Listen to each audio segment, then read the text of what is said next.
Okay, good morning, everyone. This is our play of the hand review for week three.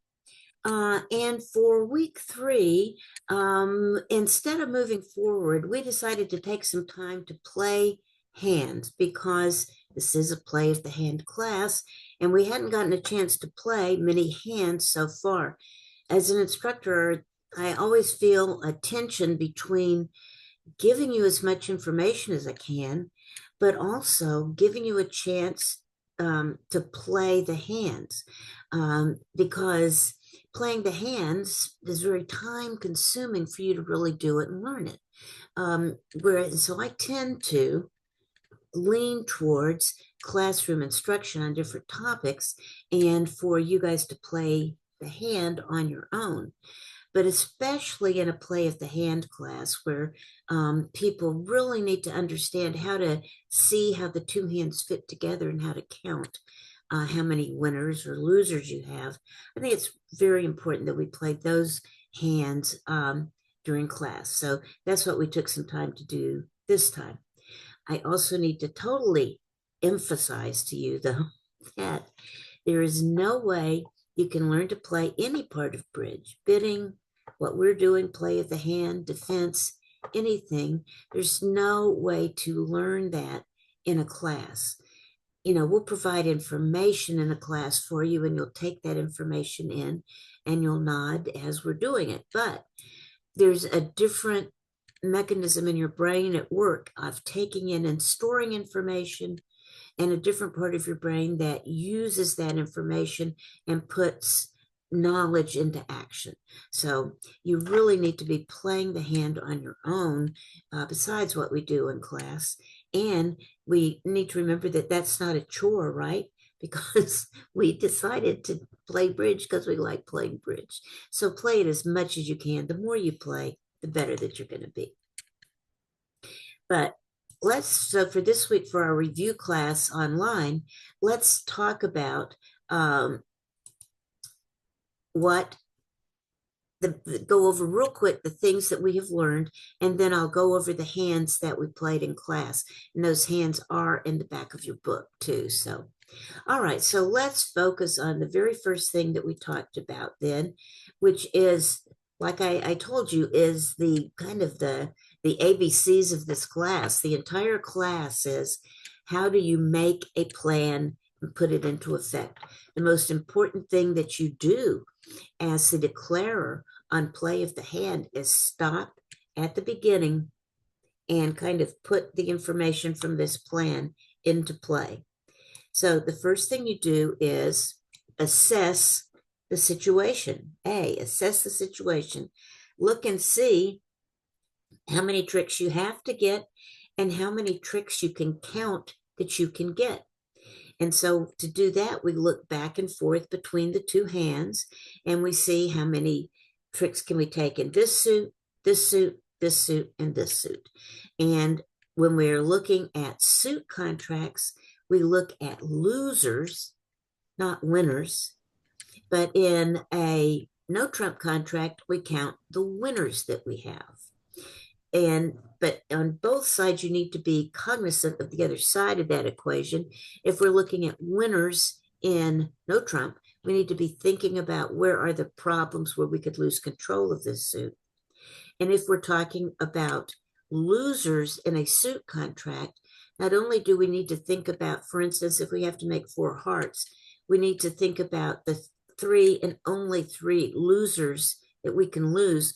We also need to kind of be sure that we've got enough winners to go behind those losers if we get rid of the losers. So you have to count your tricks. And what you do is you count the tricks, either losers for suits or winners for no trump.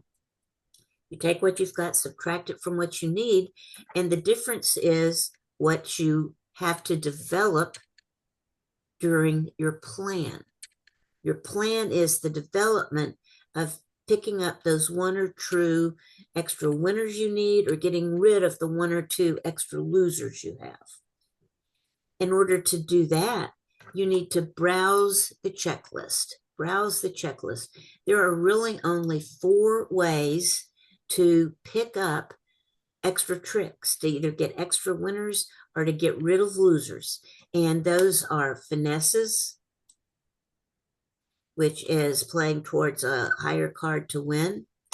Promotion, which is once you've gotten rid of an ace, your king and queen and jack are good. They move up. Length, that is looking for a long suit. And once you play whatever cards are in that suit, whenever you bring those cards in, even the lowliest cards you have will be winners. And then the last thing is trumping and dummy. That's the one we haven't spent a lot of time on yet, but we will in our next class. By the way, I meant to mention this up front.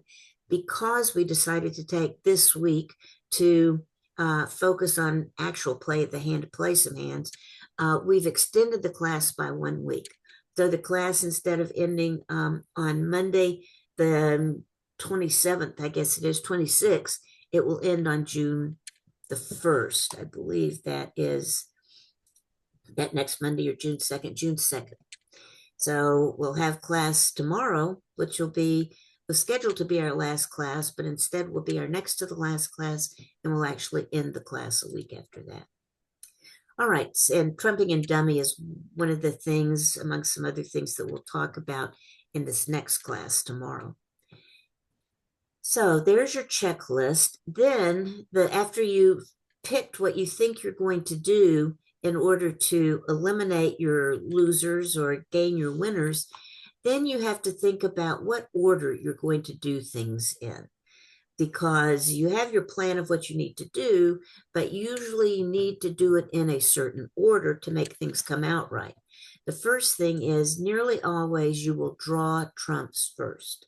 One of the main times you won't draw a trump first is if you need to trump in dummy to make some extra tricks. We'll be talking about that tomorrow. But in general, unless there's a reason not to, you should be drawing those trumps first. The next thing is, in general, you want to play the high card from the short side first. If you have, you don't want to get stuck on the short side. You want to make all the cards that you can on the long side of that suit good. So usually you play the high cards on the short side first. It's just a good philosophy to remember. The next one is very important. Develop your extra tricks early. You can't wait till the end to develop your tricks. If you do, you will have lost control in other suits, and whatever you need to lose in order to develop your extra tricks will make you subject to tricks that have been uncovered in other suits by playing your winners. So usually we develop our extra tricks early. And we need to worry about being in the right place at the right time. If we need to take a finesse, it only goes one way. So we need to be in the hand that needs to go towards the card we want to make good. So we have to worry about that. So that is the making a plan part of what we're doing. We should always stop as soon as the lead card comes down and you see the dummy. Before you call for the first card from dummy, you should be, as the declarer, looking at the two hands and deciding what is the best way to play this hand. How many do I need to make? How many do I have for sure? What do I need to develop? How should I develop these? What's the best way? Okay, let's focus just real quick on the different ways we've learned so far that we can develop tricks. The first ones are promotion and length. In promotion, the idea is that the high cards we have are valuable.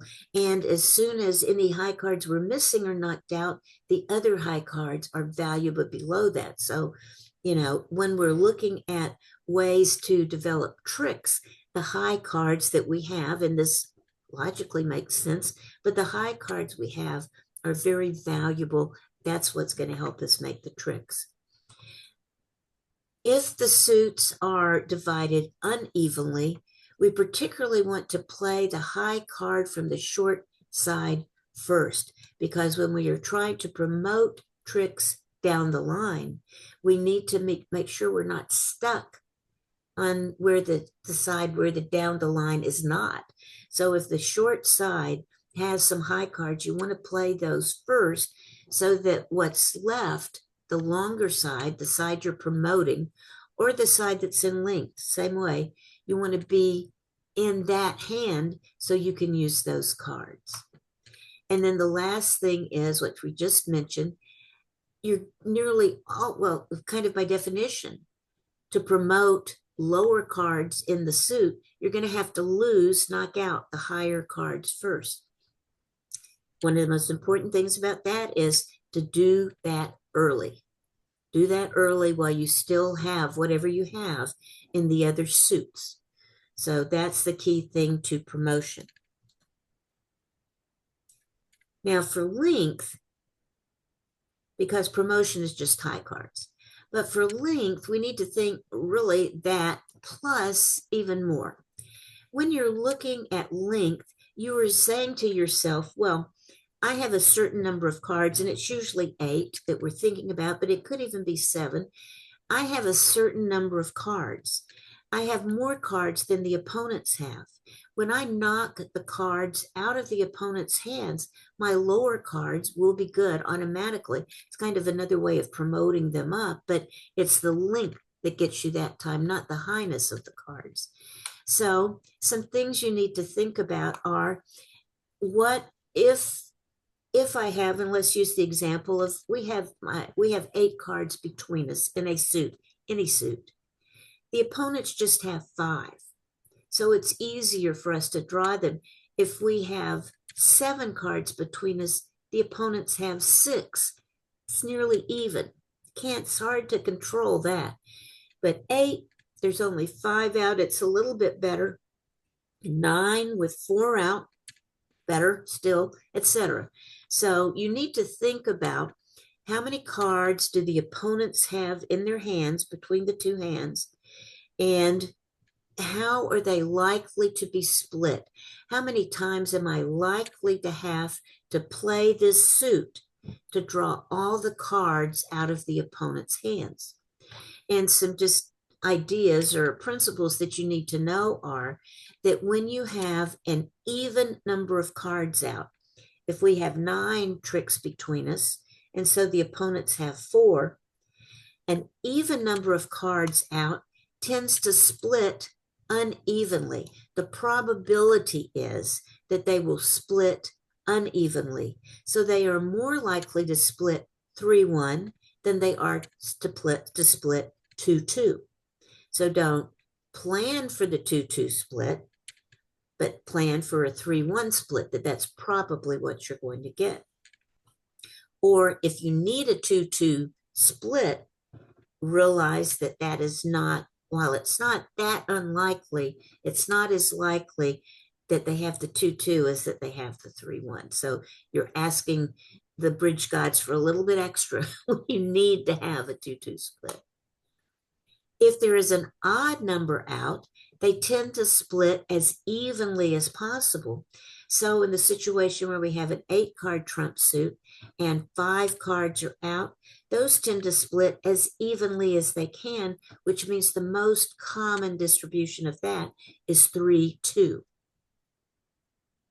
And that's more common, much more common than 4-1, and definitely more common than 5-0.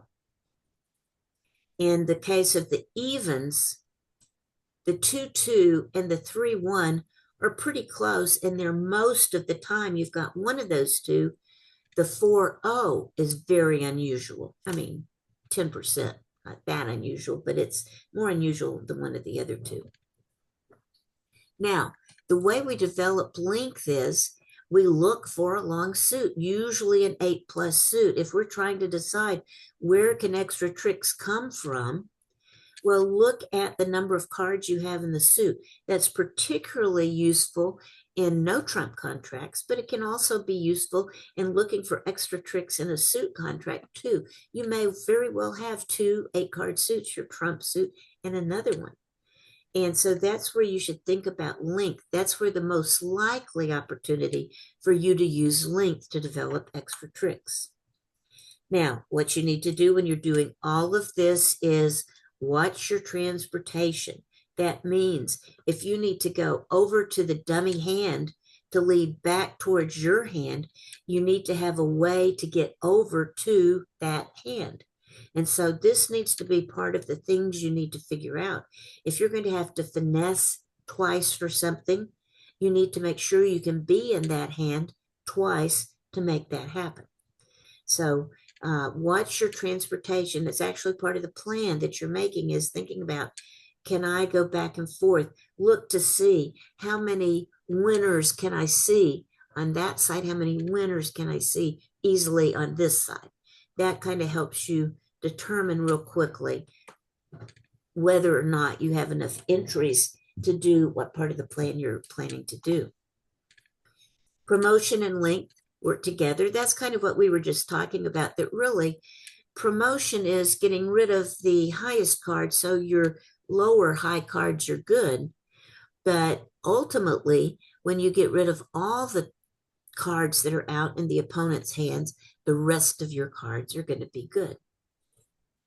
Then the last thing is, which suit do you need to develop, or should you choose to develop if you're looking at length or even promotion, because those are kind of closely related. But which suit to develop? Well, if you have a choice between a 7-card suit and an 8-card suit, try the 8-card suit. That's going to be more likely to produce something from you than the 7-card suit is. If you have 2 8-card suits, take the one that's most unevenly split. If you have an 8-card suit and you've got 4 in one hand and 4 in the other, well, with the chances of what's out being 4-1 or 3-2, you're not likely to develop many extra tricks from a 4-4 split suit. But if you have a 5-3 split suit, then you have chance of developing a couple of extra through length. So these are just things that you need to be thinking of as you're playing. Okay, then let's go look at the other one that we talked about, the other method that you can use, and that is finessing. Finessing is just leading towards a high card so that you can make your card good. The opponents have a higher card out, and you just want to, it's basically a hope. Finessing could be called hoping, because you lead towards the trick that you hope, towards the card that you hope wins. So when we're in this first scenario here, we've got the king 4 on one side, the 3-2 on the other side of our hand. One of them's a dummy, one of them's the declarer. We want the king to win. And it doesn't look like there's much hope here, because we've just got 4 cards. But the thing is, this king has a 50-50 chance of winning always. Even though we've only got 4 cards in the suit, we don't have very much else going on. And that is because if we lead towards the king, if the left hand has the ace, our king is always going to be good. If the right hand opponent has the ace, we're never going to win any tricks in this suit. So that's why finessing is important. It is a 50-50 shot where we have no other opportunities to do anything. Finessing is what we have to try to develop. Now, some finesses are more likely to develop something in the long run because you've got more cards in a suit. So you may combine finessing with link.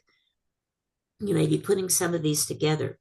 But even with a short suit, even with not many cards in the suit, we've talked about the fact that high cards are valuable. If you have a high card, you may make some use of it.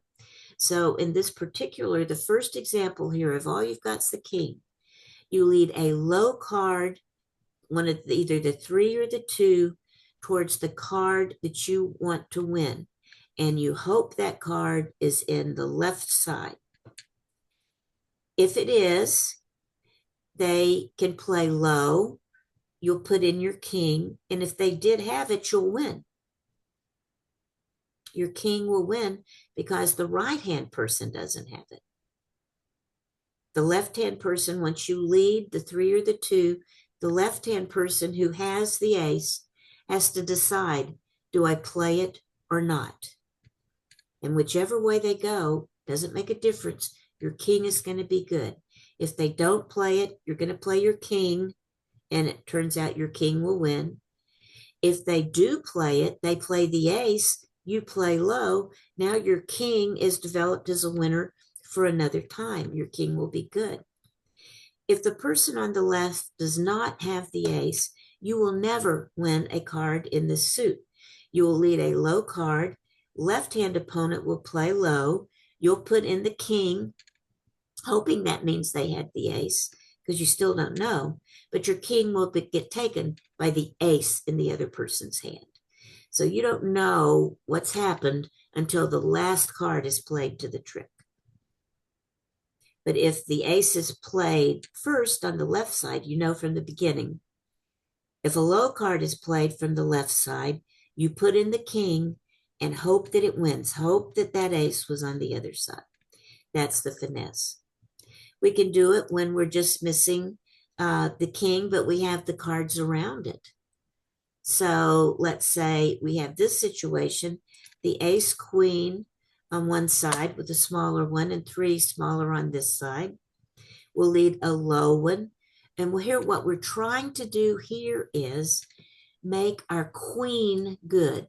That's the card, it's the key card here. That's what we want to make good. The ace is always good. So what we do with this is we hope our queen can be good. And so we lead a little one towards the queen. And we hope, again, we hope that the king is on the left-hand side, that the king is in between us and the card that we want to win. So if we lead a small one towards the queen, they either play the king, in which case we play the ace and our queen is good, or they do not play the king, in which point we play our queen and hope that it wins. And if the king was in the left side, it will. If the king's in the right side, it will lose. The king will take it. The king will take our queen. But no matter, our ace is always good. So in this suit, this layout of this suit, we always have one trick, the ace, and we have the 50-50 shot of getting a second trick, the queen. Another example. Here we're missing the queen. We've got the ace, king, jack. So here we will play a low one, hope that the card is again on the left-hand side. Here we'd like to make the jack good because we know the ace and king are good. So we will lead a low card, hope that the queen is in the left-hand side. If the queen does not get played, we'll play the jack. In all of these situations, or at least the second and third ones, the fact that you have the ace there is kind of misleading. The ace is always going to win the trick. So whether or not the ace is there and you want the queen or the jack to be good, you're always going to play a small card towards that card. You could even cash the ace first and the king first and then lead towards the other one. The only difference is then is you have to play the queen. So if they've held up on the king, they'll definitely take your queen. But some people think that you're going between the ace and the queen. You're really not. You're just trying to make that queen good. The ace is always going to be good. You may repeat a finesse. Excuse me. Like in this case, we hope we can get our king to win. So we will lead a small card, hoping the ace is on the left-hand side. So we will, that if it is, our king and queen can both be good. So we will lead a small card. If they don't play the ace, we play the king. If the ace is over here, of course, on the right-hand side, it will take our king. Now we need to get back into the bottom hand through some other means and lead again. If our king is one, we need to get back over to the other side to lead another card towards where we now know the ace is. It's on the left-hand side. We do that again, he gets a choice of, do I play the ace or not? If he doesn't play it, you play the queen. If he does play it, you play a low one and your queen is going to be good. So you can often repeat a finesse.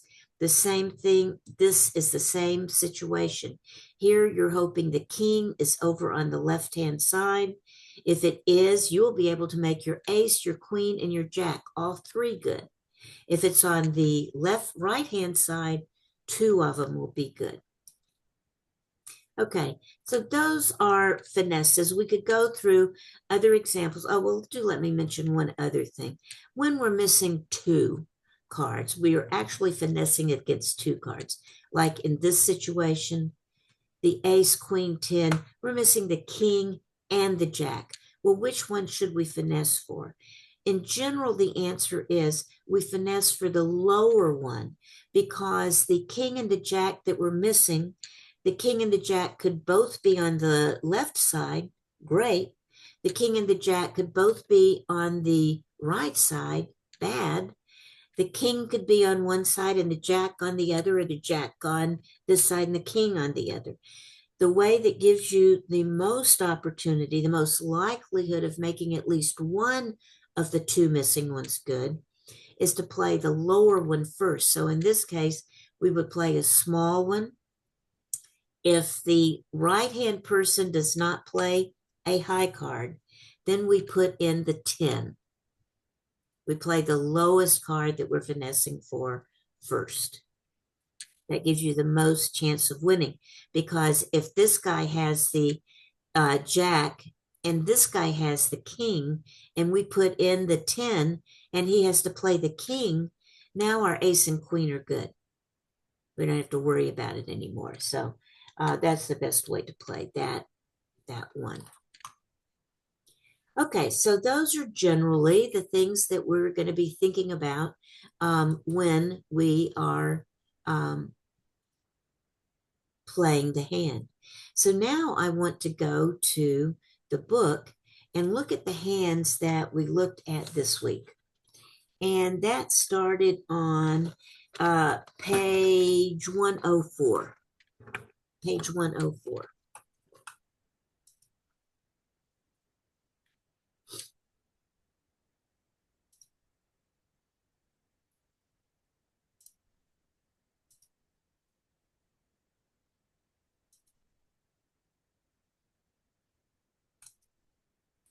All right. Page 104. Let's look at this one. Actually, we played this one when we were starting off the week before. We played this actually on May the 12th, but let's go ahead and go back and look at this one, because this is looking at finessing mainly is what this subject is. So the hand on page 104, the dealer here was north. The dealer has about 13 points, plus one extra for length. North, the north hand is going to open one spade. The east hand has about 14 points plus one for length. So they're going to overcall two hearts. So we've got one spade, then we've got two hearts by east. The south hand has really nothing. They've got no points. They've got a long diamond suit, but no point in mentioning it. It's not a good suit, not enough points. So south passes. Then west has about 12 points. And they have support for partners' hearts. And what they need to bid at this point is two spades. This is a little bidding exercise, but you need to remember that two spades, a control bid, or the word is out of my hand now, where you bid the opponent's suit, is saying that you have 10 points and support for hearts. And it means that they can't easily rebid the spades. So far, our bidding has been north is one spade, east is two hearts, south passes, and west bids two spades. Two spades shows hearts and 10 points. So then north has to pass, and east, who had about 15 points to start because they had five hearts with an extra one for length, they go ahead and bid four hearts. So the contract we're playing here is east-west is playing four hearts, four-heart contract. So that means that south is going to be on lead, west is going to be the dummy, east is going to be the declarer playing the hand. So south leads the five of spades. It's usually good when you don't know anything else about a hand, is maybe to lead a singleton, but also in this case, your singleton is your partner's suit. So that's for multiple reasons, we should lead the five of spades. So the five of spades comes down, and now east, the declarer, gets to see their dummy, which is down on the board. So let's look across as declarer would. We're declarer, we're going to make our plan. Let's look, and because it's a suit contract, we're going to count the losers that we have in the suit. So let's look across at the spades. How many losers do we have in spades? And we always make our plan from the point of view of the declarer's side, not the dummy side. So from declarer's point of view, in declarer's hand, we have three losers in spades. If you look across and we're counting it, trying to count it from dummy side, you could have four losers in spades because you've got four little cards there. But we count it from the declarer's side because theoretically we can always trump the last spade that comes across. So we just have three losers in spades. Look back and forth at the heart suit. We have no losers. We're going to win every single heart. There's no way that the opponents can win a heart. Then we look at the diamond suit, and we see that we have a loser there in diamonds. That queen can lose. We cannot count that. So that's a loser possibility in diamonds. And then look at clubs. We have no losers in clubs. We have three little clubs in the declarer's side, but those are covered by the ace, king, queen, and dummy side. So to recap, we've got three losers in spades, one loser in diamonds. That's four losers. We can only afford three losers because we're playing four hearts and only have three losers. So that means that we need to figure out a way to get rid of one loser. Well, the three losers in spades, there is no way, Jose, you're going to get rid of those losers. Those cards are all little cards. They're going to be able to play three spades and win three spades. You can't do anything about that. That means the only other possibility you have is, can you make the queen of diamonds good? Because that's your loser in diamonds. That's a lot more likely that that might be good. And so what you're going to need to think is, okay, I need to finesse for the queen of diamonds. And to finesse for the queen of diamonds, I need to make sure that I can win a trick in the west side because I have to lead towards my queen of spades to make it good, and hope that the king of diamonds is in the north hand, the hand that's going to be played before the queen gets played. Okay, so that's my plan is. What my plan is, I'm going to try to finesse for the queen of spades and make that good. Then I need to think about, well, what order do I need to do this in? Well, nearly always the first thing you do is draw trump, unless there's a reason not to. There is no reason not to draw trump here. You have the high trump. You need to pull in their trump, and you need to do that before they might be able to trump anything else. So the south here, so now let's put the hand into play. That south plays the 5 of spades, you play a spade, north wins it with the ace, and you play a spade from declarer's hand. Then north is going to play the king of spades and then the queen of spades because he is out. And so he is going to go ahead and play those spades and win those tricks. He'll win the 3 spade tricks. There is nothing that you can do about that. He's going to lose those spade tricks.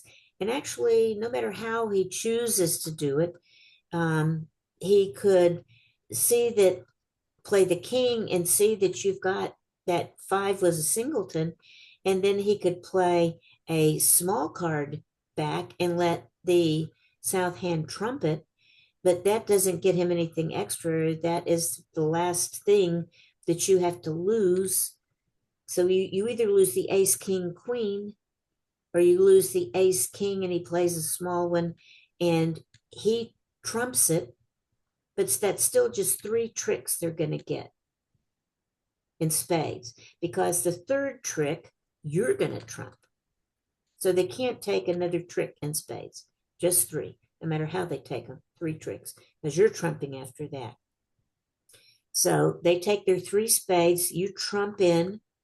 When they play the 4th spade is led, you win. If they don't lead another spade because they think that you're probably out, correctly think you're probably, because north can count how many spades are out, and he's going to know when you have played the last one. He can see 4 on the board. He's going to figure out on the second play that his partner just had 1. He had 5, 4 on the board. His partner has 1. That means you started with 3. So he's going to know that he can't, there's no point in playing spades. After the 3rd one, you'll be able to trump it. Only choice thing he might think is maybe my partner's got a higher heart. Maybe he'll trump it. He might try it again. Doesn't make any difference. He's still just going to get those 3 spades because you could always over trump. You've got all the high trump. So you should trump high. So there's no danger that you're going to lose it. Okay, so as soon as you get in, you draw trump, and notice that you're going to just have to play trump twice because they're split 2-2. Since we can see the hands here, if you're actually playing it, you would have to lead hearts 1 time. They each play 1. You lead hearts a 2nd time. They each play 1. Now all their hearts are gone. You know this because you've got 5 hearts in the declarer's hand. Your dummy has 4 hearts. That's 9 hearts. There's 4 out. They can be split 2-2, 3-1, or 4-0. The most likely is 3-1.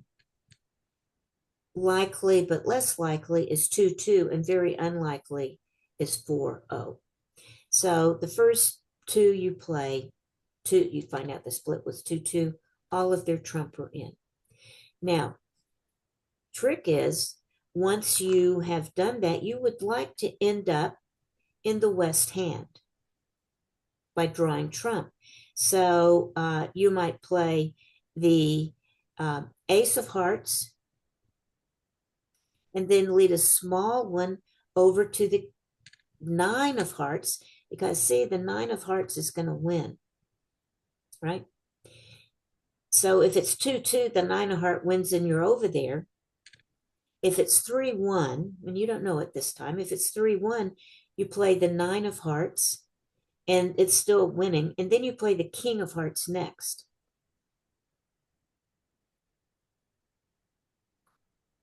Whichever way, you should wind up on the west side. Even if you don't think that far advanced, look at your clubs. You could always get to the dummy hand by playing one of those clubs. Then you're over there. Because to take the finesse against the queen, our only hope is that that queen can win. We have to lead out of the dummy. So however we do it, we lose 3 spades, we take our trump, then we lead the diamond. We lead a low diamond, and we keep our fingers crossed that that wins, because there is nothing we can do to impact the winning of that queen to make it good. The only thing we can do is hope that it's good, because we know there's a 50-50 chance. If the king is in the north, our queen will win. If the king is in the south, our queen will win all day, will lose all day, every day. And then we will go down because we've already lost 3 spades and we have to lose the queen of diamonds.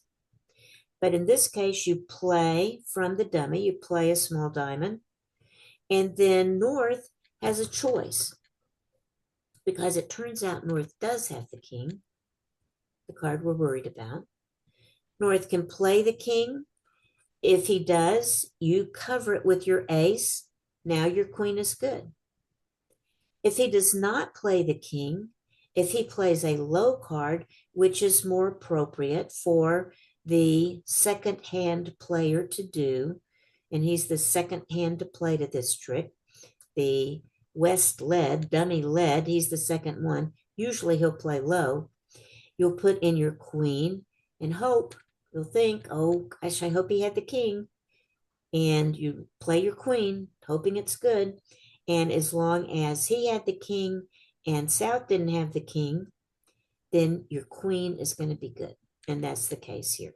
So your queen wins. Then you have your ace of diamonds and the 3 clubs. You know, you've just lost your 3 spade tricks. That's all you lose. Okay, the next one that we did is over on page 106. Page 106, East is the dealer. East opens 1 diamond. They've got about 12 high card points plus 1 for length. South has basically a no trump hand, a no trump distribution hand, and 16 points. So over the opening bid of 1 diamond, with the no trump hand, you can overcall 1 no trump as long as you have diamonds stopped. And you do have diamonds stopped here, but you've got the ace of diamonds.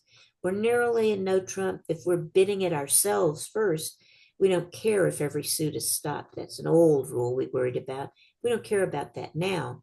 But when the opponents have gone to the trouble of mentioning a suit, if we don't have that suit, we don't bid no trump. We do have 1 winner here, the ace of diamonds, so we can bid 1 no trump. So the bidding goes 1 diamond, 1 no trump. West has only 2 points. West passes. And then look at the north hand.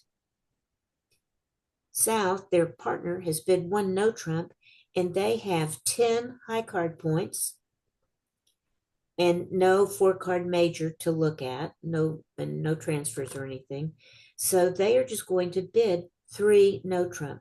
You need to remember that when your partner has bid no trump, 15 to 17, they've got, you assume 16 points, 15, 16, 17, average is 16.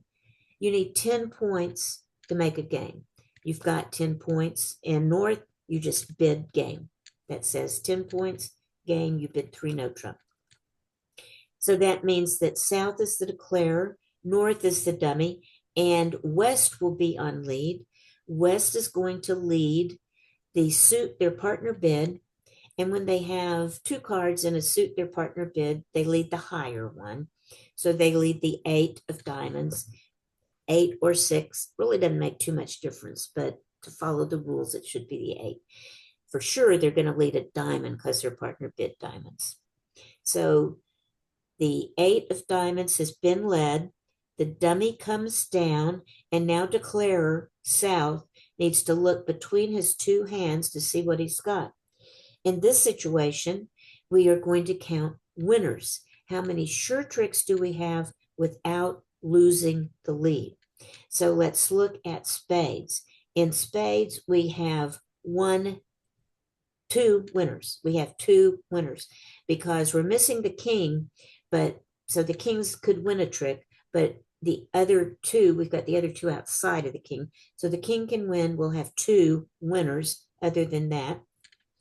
In hearts, we have one winner, the ace of hearts. In diamonds, we have one winner, the ace of diamonds. But in clubs, here we go. Clubs, we have four winners going back and forth between the two hands, ace, king, queen, jack. Four winners in clubs. So that's two in spades, one in hearts, one in diamonds, and four in clubs. So that's 4, 5, 6, 7, 8 tricks. We need 9 tricks. We're one short. The only place that 9th trick could come from has to be spades, because look, in hearts, we've just got the ace. We've got the jack, but that jack is that far down the line of being good. So we can only count the ace, one trick in hearts, one trick in diamonds. Once those are gone, they can take the rest of the tricks in either one of those suits. And in clubs, we can't get any more because we've got all of them. So what we have to do is we have to hope that we can take 3 tricks, not just 2 tricks in spades. And to do that, we are going to lead a small card from the north hand towards the south hand and hope that the king is in the east hand, the hand in between.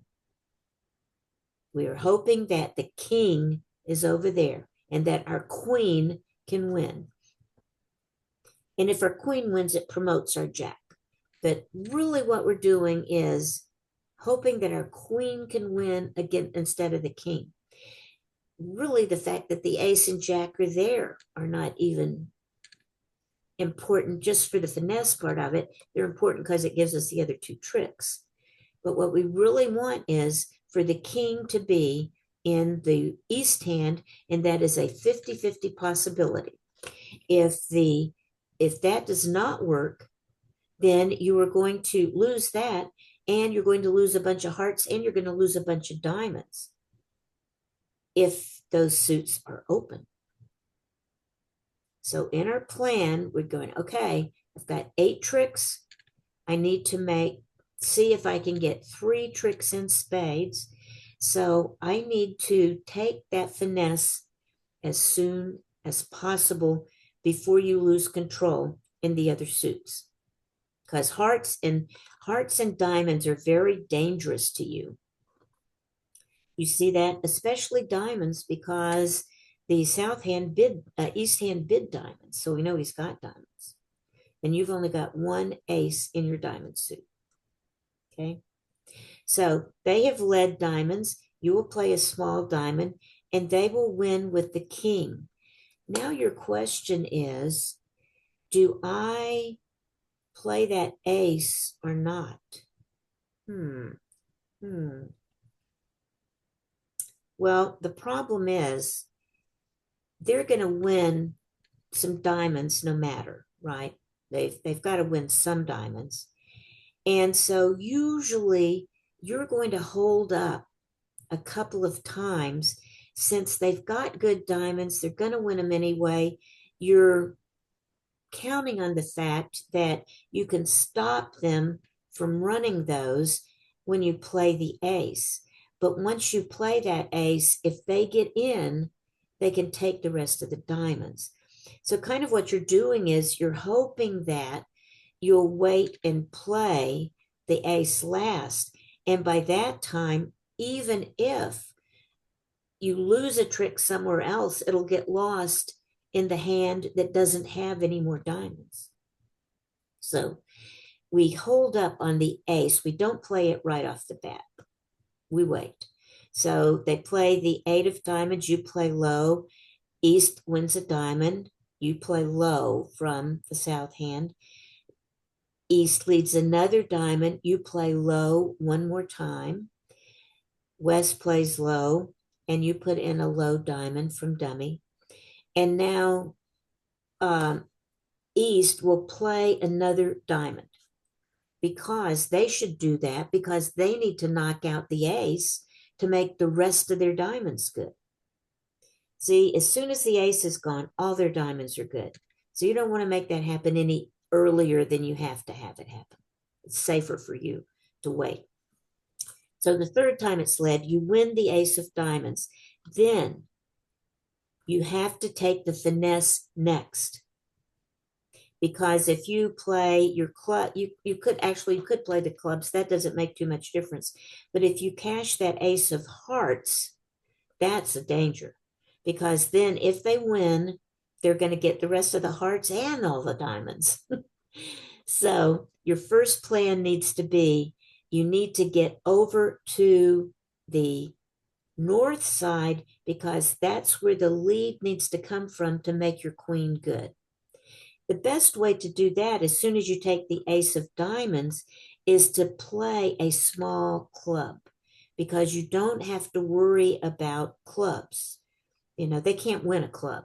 So if you play a club, win it over in the dummy with the king, then the next thing you do is you lead a small spade.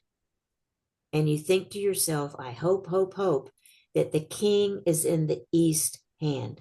If the king is in the west hand, you are going to lose, and then you are going to lose that trick. And so that gives you one too many losers if the king wins in the west hand. It doesn't give you diamond losers, though, because if the king is in the west hand and wins, the west hand has no more diamonds to lead back to the east hand, which is where the diamonds are. Do you guys see that? And so that's why kind of we hold up on playing that ace of diamonds is to break the chain between east and west, where east can lead back, west can lead back to east good diamonds. So you play a small spade, and east has the king, luckily for you. They usually will play low. And so you'll play either the queen or the jack. And as long as they did have the king and just didn't play it, you will win the trick. If they, for some reason, decide to try going up with the king, they try playing the king, and then you play the ace, and your queen jack are good.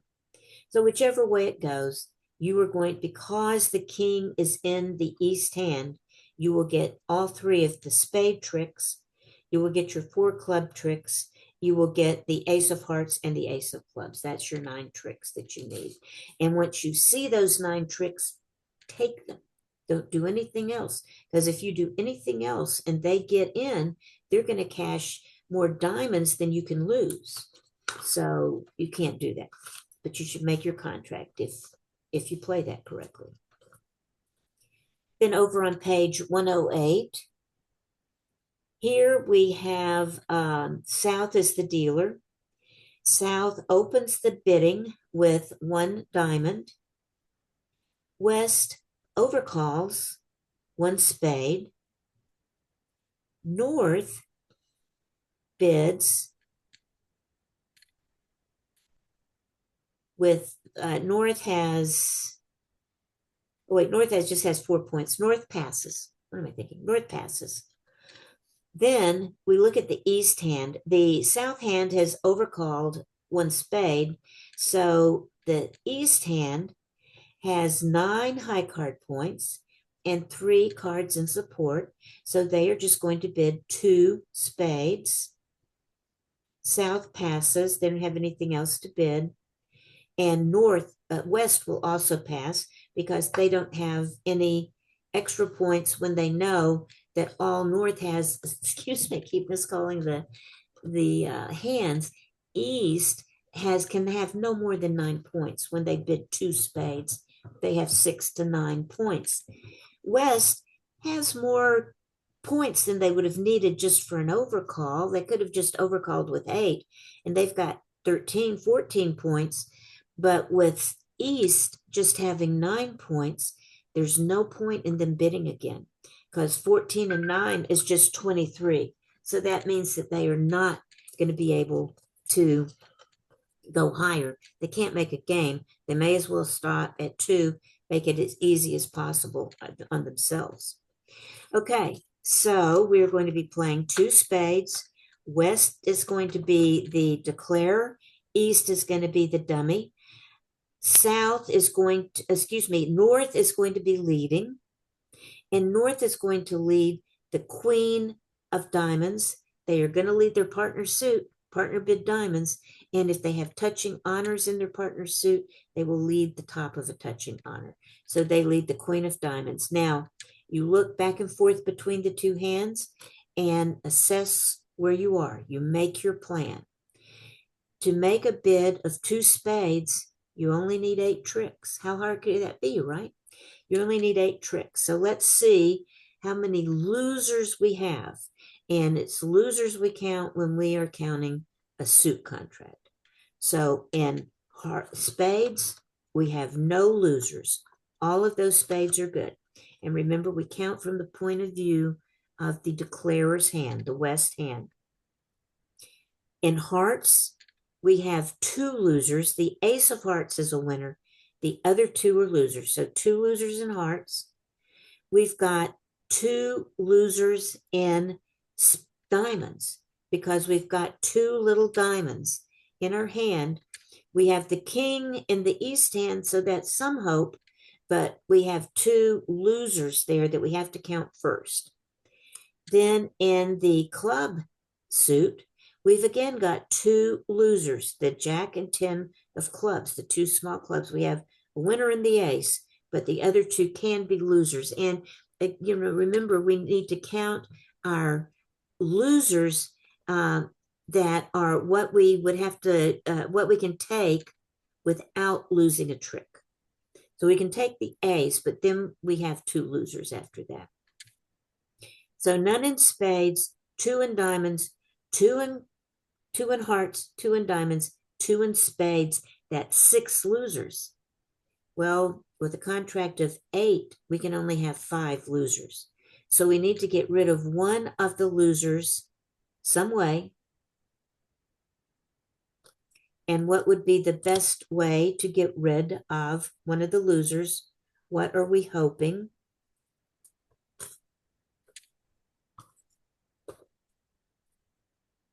What we are hoping is that we can get the 2, either the jack or the 10, to be good. Of clubs.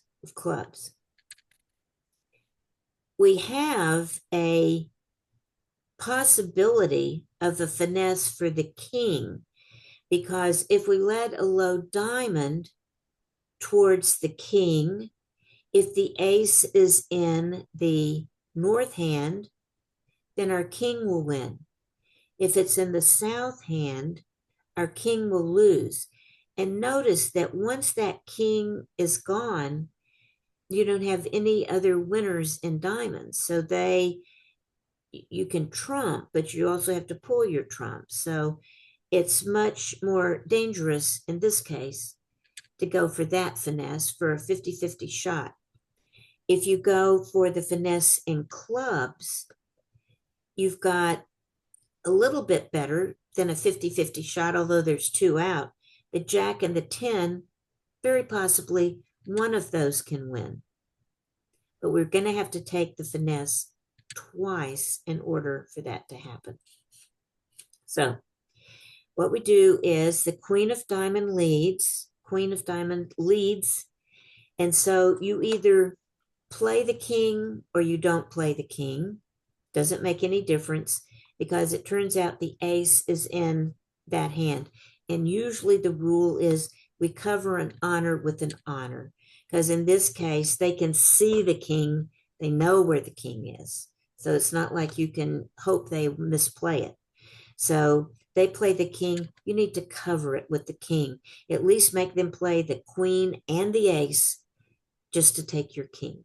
So you put up the king, they play the ace, then they're going to lead another diamond, and you will lose that because you can lose 2 diamonds. And then if they play a 3rd diamond, you will trump that. And then you will pull your trump. You have 8 cards between you and trump, and that's nearly always what we do, unless there's a reason not to. We pull our trump in. And since we've got 8, there are 5 out. They're most likely split 3-2. That's usually split as close to evenly as they can. That's 3-2. And in this case, they are split 3-2.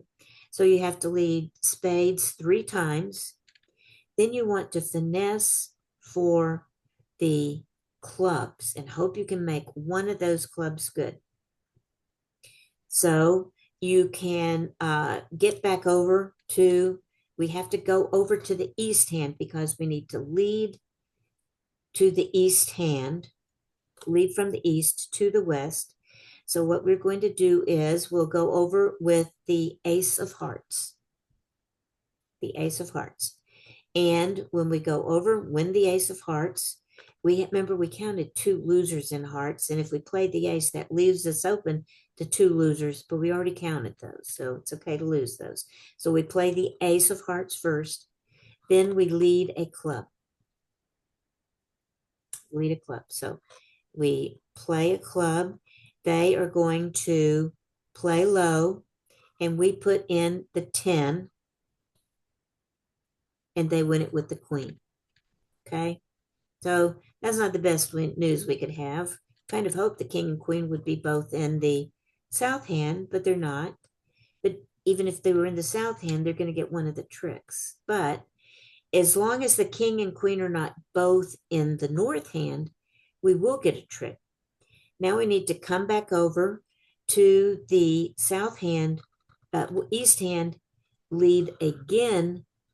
And this time the king of clubs is in the south hand. That means they were not both in the north hand. So we are now going to get the jack or the ace because they've already played the queen. So if they don't play the king, we play the jack. If they do play the king, we play the ace, and our third club is good. So that means we don't lose 2 clubs. We only lose 1 club. We lose 1 club, 2 diamonds, 2 hearts, and no spades, and we'll make our contract of 2. Okay, I hope that was some help of doing that, counting back and forth and making your plan, and some help on finessing too, because this lesson was on finessing.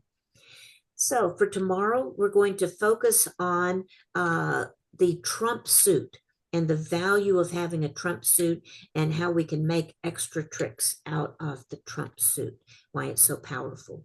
And again, tomorrow, which was scheduled to be our last class, will be our next to the last class.